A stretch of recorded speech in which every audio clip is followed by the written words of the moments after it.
일단 상반기를 가만히 생각해 봤을 때 미국 경기는 다운턴이라고 봐야 될 거예요. 작년에 3분기, 4분기에 3%대 경제성장 이런 부분을 기대하시면 절대로 안 되는 부분은 확실하고요. 그동안 생각해왔던 미국 경기만이 홀로 독야청청하던 그런 분위기에서 벗어나서 포트폴리오 펀드 매니저들이 현실적으로 받아들이기 시작했다라는 거죠. 3월에 BOA 그 뱅크 오브 아메리카의 자료에 따르면은 미국 주식에 대한 비중을 40%까지 축소시켰다라는 언급이 나오고 있어요. 그 부분을 유럽이나 중국으로 돌렸다. 지금 PER 기준으로 보신다라고 한다면 S&P 같은 경우에 20배 정도 수준이다라고 하면 이건 낮다라고 볼 수는 없는 숫자거든요. 그러니까 지금 현재 많이 떨어졌으니까 자동적으로 다시 올라갈 거야라고 생각하는 거는 조금 더 생각해 봐야 될 필요가 있다라는 거죠. 자, 이번에는 글로벌 인터뷰 함께 하도록 하죠. 저희 월모부에서는 처음 모시는 것 같습니다. 한국금융연수원 주현수 교수 함께 합니다. 교수님 어서 오세요. 네, 안녕하세요. 네, 반갑습니다. 네. 밤새 있었던 FOMC 이슈 좀 분석을 부탁드리려고 저희가 모시게 됐는데 예상대로 금리 동결이 됐고 그리고 점도표도 큰 변화는 없었고 어떤 내용들이 골자가 됐는지 먼저 한번 요약 정리를 해볼까요? 예. 그 앞에서 사실은 요약 정리를 잘 해주셔가지고 네. 제가 이제 전체적인 큰 그림하고 그 다음에 추가적으로 조금 이야기하고 싶은 부분만 중심으로 말씀을 드려보도록 할게요. 일단 큰 그림을 보시면은 뭐 금리 동결됐고 4.25부터 4.5 사이가 되는 거고 2회 연속 동결을 하기로 했다가 되는 거고요. 사실 시장에서는 뭐 어느 정도 짐작하고 있었던 부분이기도 하죠. 패드와치 자료를 보면은 네. 3월 19일자로 찾아보면은 금리 동결할 것이라는 전망이 99%를 차지했었으니까 그쵸. 이미 시장에서는 전체적으로 다 반영을 했다고 보면 될 것 같아요. 그리고 이제 3월이니까 네. 아무래도 S&P를 볼 수밖에 없는 그런 상황이었고 앞에서도 이제 그 많이 보여주셔가지고 제가 여기서 특별히 할 얘기는 없는데 전체적으로 관세 반영에 대한 코멘트가 있었고 그러니까 인플레이션이 올라갔다 그 이유가 뭐다라는 부분을 관세라고 직접적으로 이야기를 하진 않았지만 인터뷰 과정에서 그 uncertainty라는 게 결국 얘기하는 게 관세다라는 거는 거의 몇 번에 걸쳐서 이야기를 했으니까 네. 이제 그 부분이 되겠죠. 그리고 수치가 소폭 변화하기는 했지만 고용시장이나 실물 경제에 있어가지고 그렇게 크게 리스크 팩터가 있어 보이지는 않는다라고 이야기를 하고 있습니다. 네. 지금 내용을 여러분들이 지금 만약에 방송을 키신 분들은 요 한 페이지로 싹 정리를 해 보시면 좋을 것 같고요. 내용 중에서 그 양적 긴축에 대한 규모가 네네. 이제 줄어들었어요. 근데 그 부분에 있어서 또 모두 다 동의한 건 아니고 원로 이사는 나는 반대한다. 네. 속도를 유지해야 된다고 생각한다. 이런 발언이 있었단 말이죠. 근데 시장에서는 그 부분에 있어서 양적 긴축을 좀 덜 하는 것에 있어서 환호를 했단 말이에요. 교수님께서는 이 부분에 대해서 연준이 왜 이런 결정을 내렸다고 생각하십니까? 그 인터뷰 과정에서 사실 이 부분에 대한 설명은 어렴풋이하고 지나갔죠. 네. TGA라는 단어를 이야기를 하면서 실제적으로 양적 긴축을 계속해야 되는 이유는 그동안에 이제 쌓여있던 유동성 네. 이게 연준의 자산 항목에서 나타나는 부분이지 않습니까? 그동안 갖고 있던 게 너무 많았고 이거를 어떤 식으로든 리뎀션을 해야 된다라고 이야기를 하는데 그래서 4월부터는 어떻게 할 거냐? 국채 상환 한도를 월 250억 달러 수준에서 50억 달러 수준까지 하향 조정을 했다. 네. 즉 다시 말해서 상환 받는 규모를 줄이겠다라고 이야기를 한 거죠. 그럼 왜 그런지를 좀 생각을 해봐야 될 겁니다. 원로는 왜 이거에 대해서 반대를 했느냐? 반대를 하는 이유는 사실 간단하다라고 볼 수 있어요. 아직 많으니까. 우리 아직 국채 너무 많이 가지고 있어. 그런데 왜 지금 이 속도를 늦춰야 하지? 라고 그 부분에 대한 반대를 한 거라고 볼 수 있습니다. 그런데 인터뷰 과정에서 어떤 이야기가 나왔었냐 하면은 그 이 부분을 줄이는 게 어떤 의미를 가지고 있느냐, 스피드에 무슨 문제가 있느냐라고 이야기를 했을 때 잠깐 파월이 TGA에 대한 이야기를 합니다. TGA라는 거는 미국 정부의 일반 정부 계좌를 그 생각하시면 돼요. 즉 미국 정부가 돈을 이제 지출이 나가야 되니까 그걸 어느 정도 계좌에다가 쌓아놓고 그걸 쓸 수 있도록 네. 해야 되겠죠. 이 계좌를 보시면은 지금 2020년부터 자료를 쭉 보여드리고 있는데 굉장히 그 볼레틸리티가 좀 있습니다. 이전과 달리 그 2020년부터 뭐 팬데믹 얘기야 너무 유명하니까 네. 이 당시에 뭐 계속해서 서브시디를 던져주기 위해 가지고 일반 계정에 돈을 미리 쌓아둘 수밖에 없는 그런 모습이었고 사실 채권도 많이 발행을 했었죠. 그래서 이 부분이 2024년 되면 안정화되는 모습을 보여주는데 이때 규모가 대략적으로 8천억 달러 수준입니다. 그런데 최근 숫자를 보니까 이게 4,507억 달러까지 큰 떨어졌어요. 폭으로 감소했다라는 게 보이고 있죠. 네. 이 얘기는 뭐죠? 재무부가 쓸 돈이 충분히 있니? 라는 부분에 대해서 고민을 좀 해야 되는 거 아니냐라는 그렇죠. 그런 의미가 되는 거죠. 자, 쓸 돈이 없으면 어떻게 해야 될까요? 첫 번째, 더 발행해야죠. 그렇죠. 지금 그 부분에 대해서 계속 고민하고 있죠. 거기에다 트럼프 행정부는 일단 관세 얘기는 좀 이따가 얘기를 합시다. 그리고 그거보다는 이제 그 다음으로 그 재무장관이 이야기하는 감세 부분에 대한 굉장한 그 인센티브를 가지고 있죠. 우리는 그 감세를 위해서 태어난 사람들이야라고 주장을 할 정도로 사실 그 부분에 대한 강조를 많이 하고 있는데 결국은 세수가 줄어든다는 얘기지 않습니까? 그러면은 지금 갖고 있는 국간이 비어가고 있는데 세수를 줄이는 상황이다를 예상한다면 그거는 국채의 서큘레이션에 문제가 생길 수밖에 없다라는 이야기가 되는 것이죠. 네. 그렇기 때문에 이번에 결국 연준이 이야기를 했던 QT에서 국채 상환 한도를 줄인 것은 스피드의 이슈도 있지만 전체적인 크기를 생각해 봤을 때는 그쪽의 이슈보다는 일단 재무 쪽, TGA 쪽의 문제가 더 크게 작용을 했다라고 봐야 할 것 같습니다. 그래서 시장에서는 사실 이 부분에 대해서 뭐 긍정적으로 반응을 하는 네. 부분이 틀림없이 있는데 과연 이게 그렇게 좋은 얘기냐라고 물어보면은 그러니까 지금 건강하지 않은 상태인 약간 거잖아요. 조금 갸우뚱할 수밖에 없는 그런 상황이라고 봐야 되겠죠. 그러니까 지금 우리 주식시장의 입장에서는 엄발에 오줌 누기라도 하고 싶은 거예요. 그래서 그냥 모든 내용 중에 주식시장의 긍정적인 내용만 이렇게 취합해가지고 반영을 한 것 같고 실제로 내용을 들여다보면은 정부의 그런 뭐라 그러죠? 건전성 상황이 그렇게 막 좋지는 않은 거라서 이게 또 어디에서 어떻게 또 정책적으로나 그런 발현이 될지가 모르는 상황이라서 요 내용은 계속 우리가 전 데이터도 그렇고 지켜봐야 되겠네요. 예, 조금 더 봐야 될 것 같긴 합니다만 지금 속도가 빠르다라는 게 조금 걱정스러운 부분이기는 해요. 그리고 연준 안에서도 어쨌든 월러 이사도 이견이 좀 있었고 네, 계속 그렇습니다. 유지해야 된다라는 이견이 있었기 때문에 이 내용을 계속 여러분 지켜볼 만한 포인트가 되겠습니다. 점도표도 그대로 유지가 된 건가요? 점도표는 일단 미디언, 즉 중간값은 그대로 유지가 됐는데 그 세부적인 지표들은 조금 바뀌었다라고 봐야 될 것 같아요. 네. 제가 이제 그 그림을 그려온 거를 보시면은 여기 보시면은 24년 12월 자료하고 25년 3월의 점도표를 비교를 해서 보여드리고 있어요. 이 부분이 이제 2025년 말에 최종 금리가 어디가 될 것이냐라는 부분이죠. 여기 그 좀 밝게 표시되어 있는 부분이 중간값이 들어가 있는 수준입니다. 네. 그러니까 중간값이 들어가 있는 부분은 3.75에서 4.0 사이로 지난번과 동일해요. 문제는 그 위를 보시면 늘어났어요. 네, 늘어났죠. 그러니까 덜 인하를 해야 한다라는 쪽이 늘어난 거죠. 그렇죠. 즉 다시 말해서 기준금리 인하를 2번 할 것이다라고 전망을 하고 있는 게 중간값이지만 많은 사람들이 그거만큼까지도 못 갈 것 같은데라고 생각하고 있다라는 게 이번 점도표의 특징이라고 봐야 될 겁니다. 네. 지난번에 4명에서 8명이 됐으니까 그러니까요. 딱 2배가 늘었다라고 이야기를 할 수 있겠네요. 그럼 이거 작은 숫자는 아니죠. 부정적이잖아요. 이건 아니에요? 그러니까 이런 식으로 생각을 해주시면 될 것 같아요. 인플레이션에 대한 우려가 확실히 있다. 그렇게 된다라고 한다면은 2번 잘 모르겠다라는 거죠. 왜냐하면은 연준이라는 거는 두 개의 맨데이트를 갖고 있지 않습니까? 완전 고용과 그다음에 인플레이션. 우리나라 같은 경우에는 이제 인플레이션 타겟팅을 하고 있으니까 인플레이션에 더 중점을 갖고 있고 사실 그것이 의미하는 바는 중앙은행의 가장 중요한 부분은 듀얼 맨데이트라고 하더라도 인플레이션을 약간은 더 치울 수밖에 없는 부분이고 그에 따라서 민감하게 반응을 했다라고 봐야 되는 것이겠죠. 네. 이런 상황이 되면 아무래도 이제 주식 시장에서는 그다지 좋은 이야기는 아니죠. 이제 인트레스트 레이트가 다시 올라가고 그러면 이제 그 부분이 영향을 미칠 수밖에 없으니까요. 그렇죠. 이번에 어떻게 내용에서 FMC 중에서 어쨌든 금리 인하가 뭐 한 번이든 두 번이든 올해 있을 것 같긴 한데 3월에도 안 하면은 언제 금리 인하를 단행할 것인지에 대한 시기적인 내용의 힌트라도 있었나요? 힌트는 있었죠.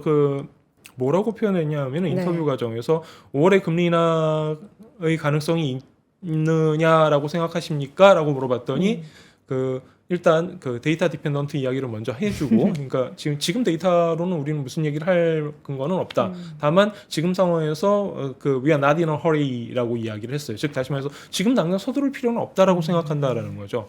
사실 오늘 발표된 스테이트먼트를 자세히 읽어보시면은 uncertainty라는 단어 딱 하나 빼놓고 사실 이렇게 눈에 들어오는 건 없어요. 물론 이제 아까 타이트닝 이슈는 있었지만 지금 경제 상황에 대해서 이 정도의 숫자로 어떤 액션을 취하기에는 굉장히 애매모호하다라는 것이 그 간결한 답안이 될 거예요.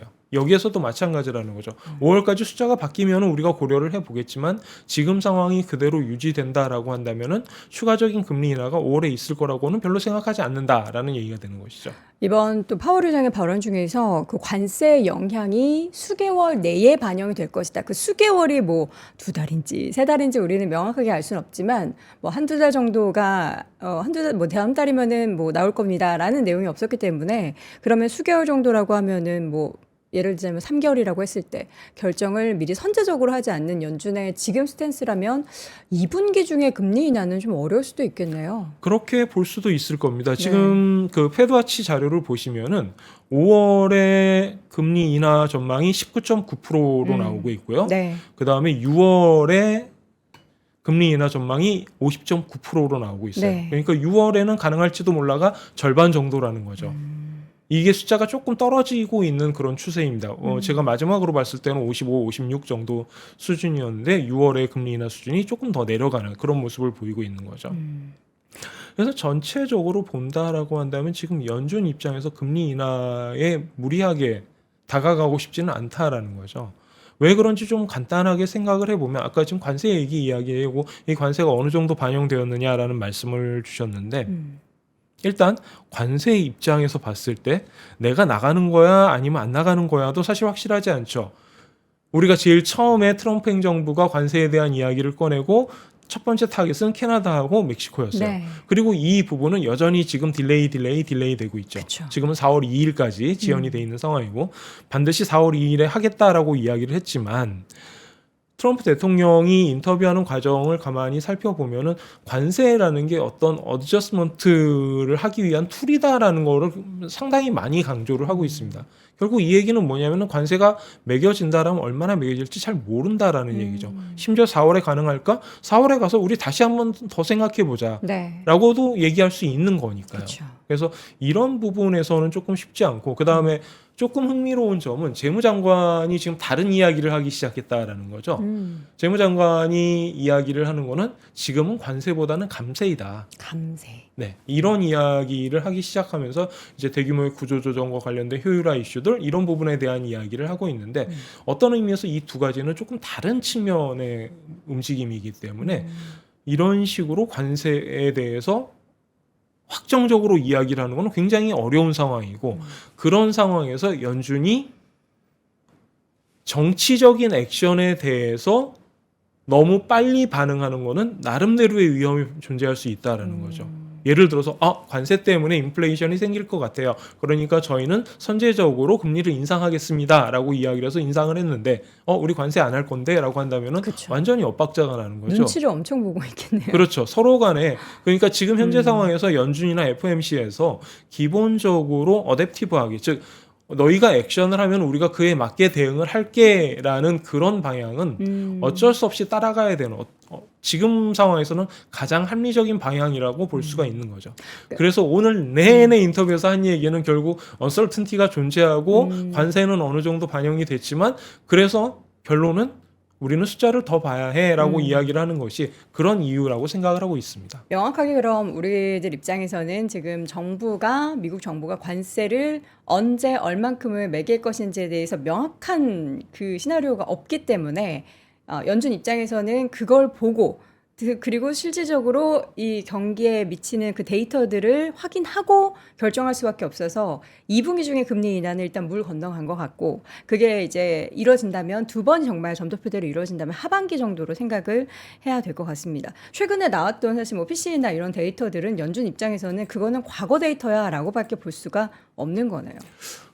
그렇게 볼 수도 네. 있겠죠. 거기에다가 이번 인터뷰 과정에서 이야기를 했던 게 인플레이션 관련 자료에 대한 언급을 하면서 지난 2개월 동안의 인플레이션 자료가 그 unexpected하게 즉 예상 외로 좋았다라고 이야기를 하고 있습니다. 좋았다 하면 조금 더 슬로우 많이 이제 데이터. 많이 내려갔다라는 네네네. 거죠. 뭐 2.8%대의 숫자를 보면서 뭐 그렇게 이야기를 하는 거는 뭐 그럴 수 있습니다만 그것이 반대로 이야기를 하는 거는 우리는 더 높을 거라고 생각했는데 라고 받아들일 수도 있다라는 거죠. 네. 즉 연준이 그리고 있는 그림 자체는 아직까지 더 높은 수준의 인플레이션을 생각을 하고 있고 그렇다라고 한다면은 지금 현재 상황에서 금리 인하를 쫓아가기에는 조금 부담스러운 상황이라는 거죠.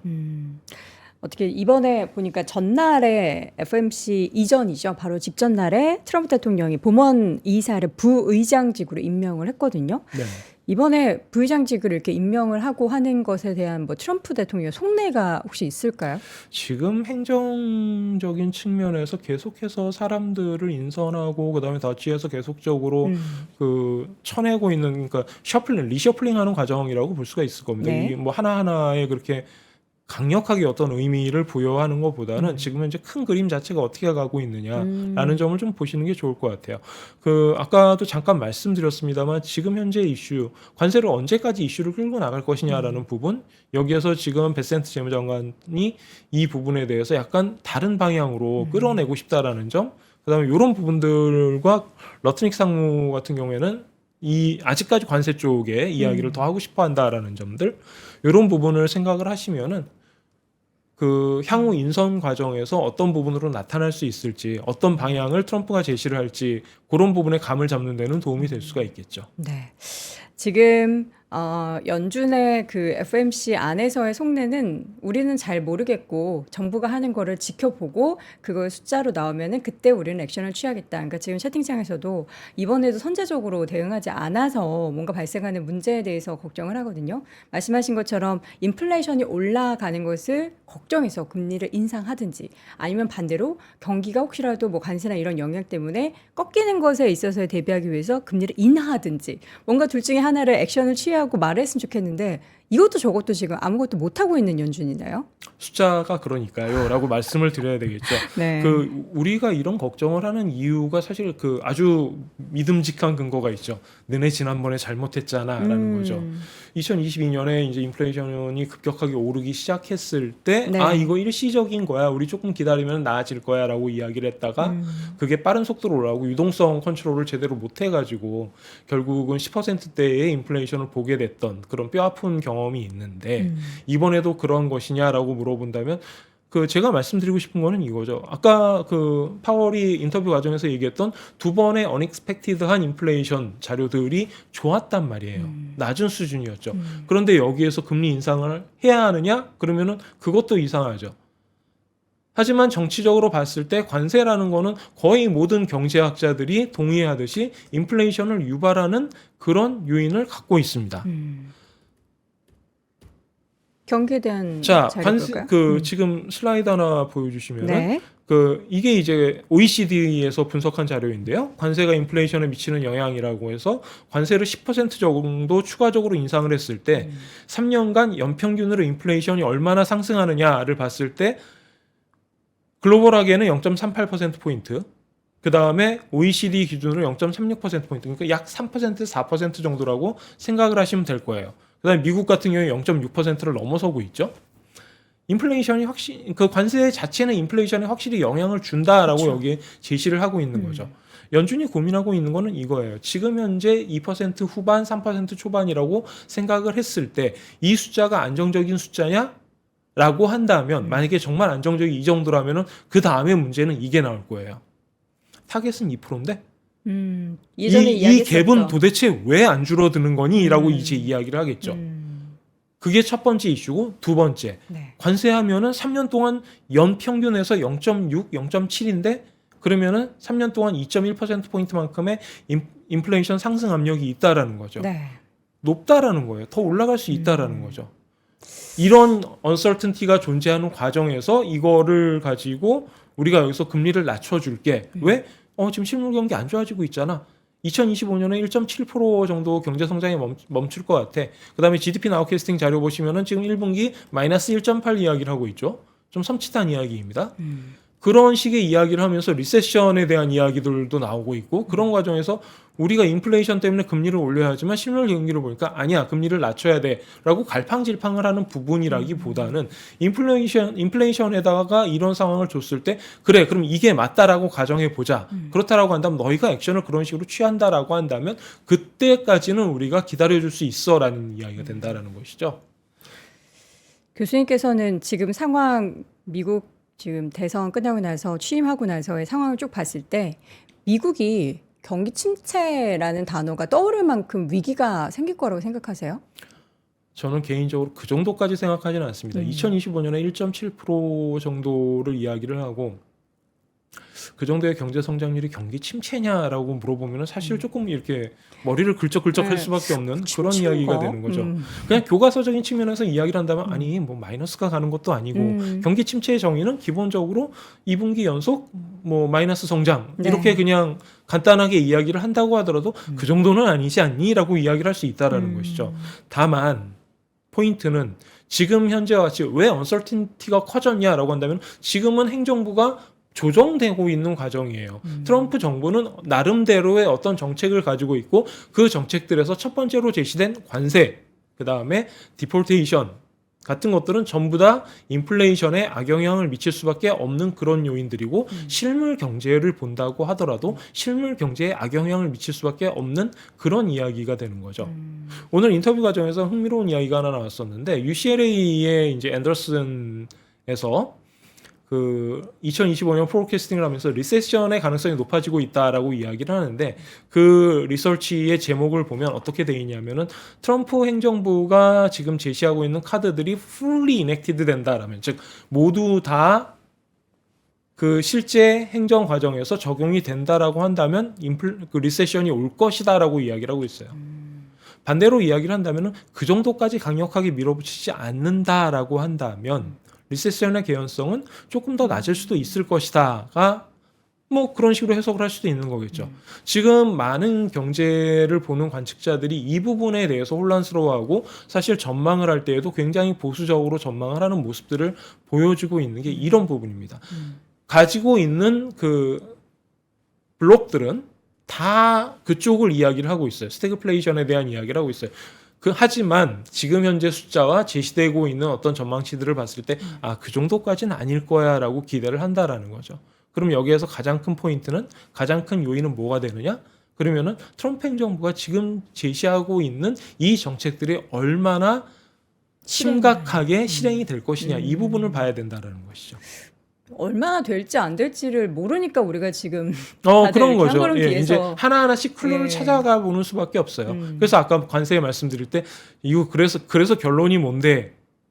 결론은 없다라는 거죠. 아직까지는. 아직은 없다. 예, 물론 이제 뭐 아니지 철강하고 뭐 알루미늄 있었고 뭐 이제 몇 가지가 있었긴 합니다만 네. 처음에 예상했던 것보다는 아무래도 강도가 줄어들고 있다라는 점은 틀림없는 사실로 받아들여야 될 것 같습니다. 물론 이제 4월 2일에 또 이제 다른 이야기를 할 수도 있겠지만 맞아요. 지금까지는 강도가 떨어지고 있다라는 거를 부인하는 거는 조금 지나친 그런 그 언급이다라고 생각을 하고 있는 거죠. 관세가 인플레이션에 미칠 영향에 대한 자료 많이 봤는데 방금 말씀해 주셨던 것처럼 뭐 철강이나 알루미늄 관련해서는 관세 부과가 지금 또 발효가 된 부분이 있기 때문에 이게 또 고용에 미칠 영향, 그 연준이 잡고자 하는 게 이제 고용을 유지하고 인플레이션을 좀 낮추고 하는 게 그들의 목표인데 고용은 어떻게 될까요? 고용에도 확실히 안 좋을 수밖에 없습니다. 그 일단 지금 그림을 하나 보여주시면은 이 자료는 이제 2021년 자료이고 그 트럼프 1기 때의 관세 부과가 고용에 어떤 영향을 미쳤느냐를 이제 분석한 자료입니다. 그래서 보면은 지금 제조업에 대해 가지고 무역 전쟁이 발발했을 때 고용에 미치는 영향이 네거티브하게 나타나고 있다는 건 확실하게 보실 수가 있죠. 이게 숫자가 0.02%니까 뭐 별 차이 없네라고 생각하실 수 있지만 이게 계속해서 누적돼서 나타나는 거니까 그 20분기 정도 진행이 되고 난 다음에 저기에다가 20을 곱하면 0.4%만큼 고용이 줄어드는 거죠. 그러면 이제 더 이상 작다라고 이야기를 하기는 쉽지가 않겠죠. 그래서 이런 식으로 되게 되면은 결국은 GDP에도 부정적인 영향을 줄 수밖에 없다라는 거죠.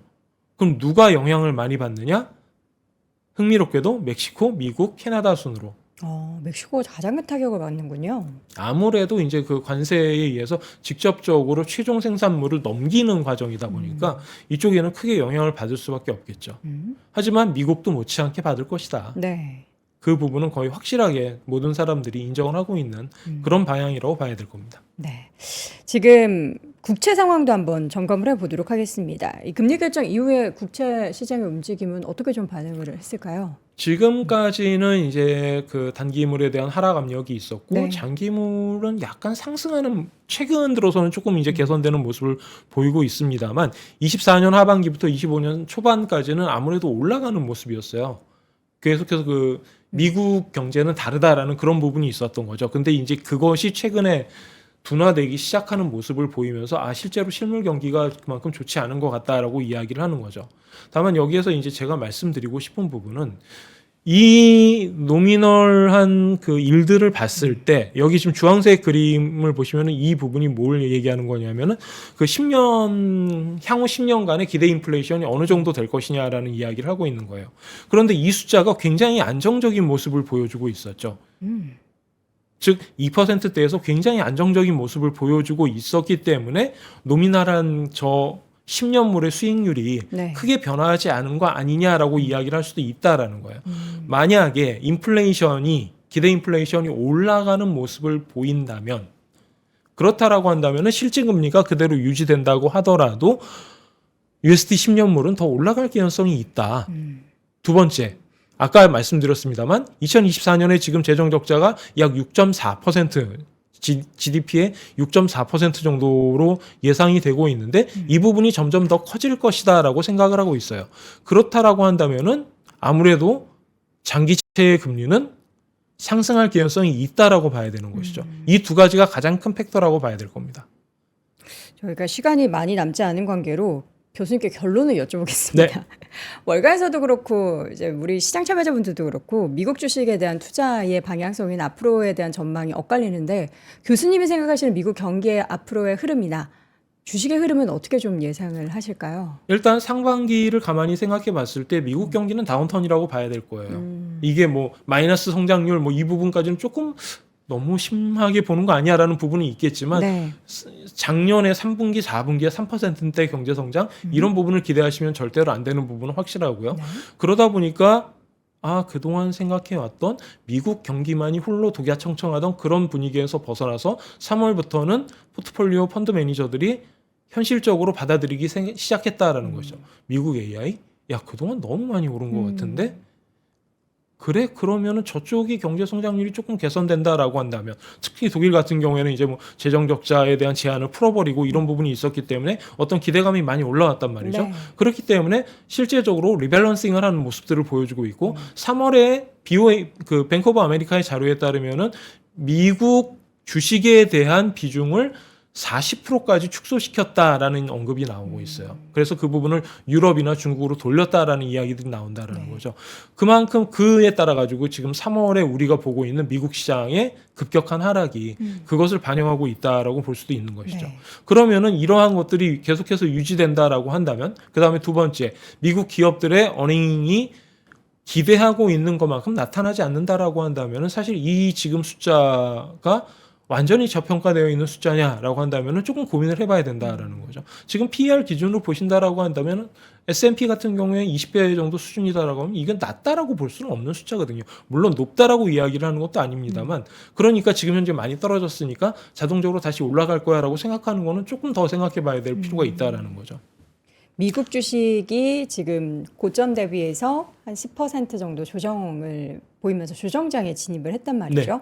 여기에서 다시 반등을 해서 올라갈 것인가 아니면 추가적인 정말 이 힘든 경기 상황 속에서 그러니까 뭐 아직까지 완전하게 숫자로 꺾이진 않았지만 너무나 복잡하잖아요. 어떻게 될지 모르는 그 불확실성이 있는 상황 속에서 올라갈 것인지에 대한 기대보다는 내려갈 것에 대한 우려를 지금 해야 되는 상황이라고 보시는 거군요. 숫자 자체는 나쁘지 않을 거라고 저는 생각을 합니다. 다만 이제 여기에서 생각해 봐야 될 거는 이런 부분이에요. 우리가 그 주식 시장에서의 펀더멘털 자료를 볼 때 가장 중시하는 게 그로스 팩터죠. 네. 그래서 지금 제가 그림을 가져온 게 있는데 그 엔비디아 자료입니다. 네. 엔비디아의 컨센서스고 레비뉴 그로스를 보여드리고 있는데 24년 4분기 굉장히 좋았고 25년 1분기도 좋을 거라고 생각을 하고 있어요. 얘네가 지금 좋다라고 얘기하는 거는 저 성장률이 250%예요. 문제는 뭐냐 하면 우리가 성장률에 대한 이야기를 했을 때 저런 숫자는 아웃라이어라는 거죠. 어차피 언젠가는 다시 정상 수준으로 수렴을 해야 되는 부분이 있습니다. 지금 여기에 컨센서스를 보면은 100% 이상의 세 자리 숫자의 성장률이 언제 마무리될 것이냐라고 본다면 25년 3분기 정도에는 마무리될 것이다라고 이야기를 하고 있다는 거죠.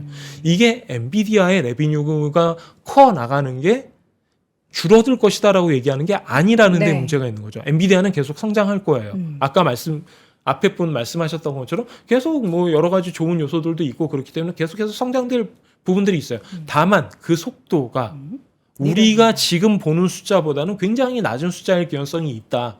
그렇게 된다라고 한다면 그것이 프라이스에 반영되는 것은 지금처럼 반영되지는 못할 것이다라는 부분을 생각해 봐야 된다라는 것이죠. 네. 여러분 아셨죠? 예, 우리가 생각하는 것보다 속도가 늦어질 수 있다, 느려질 수 있다라는 것을 늘 염두해 두셔야겠습니다. 자, 오늘 FOMC 관련한 얘기와 함께 경기 그리고 앞으로의 주식시장에 대한 방향까지 논해봤고요. 오늘 이 시간 한국금융연수원 주현수 교수와 함께했습니다. 교수님 고맙습니다. 감사합니다.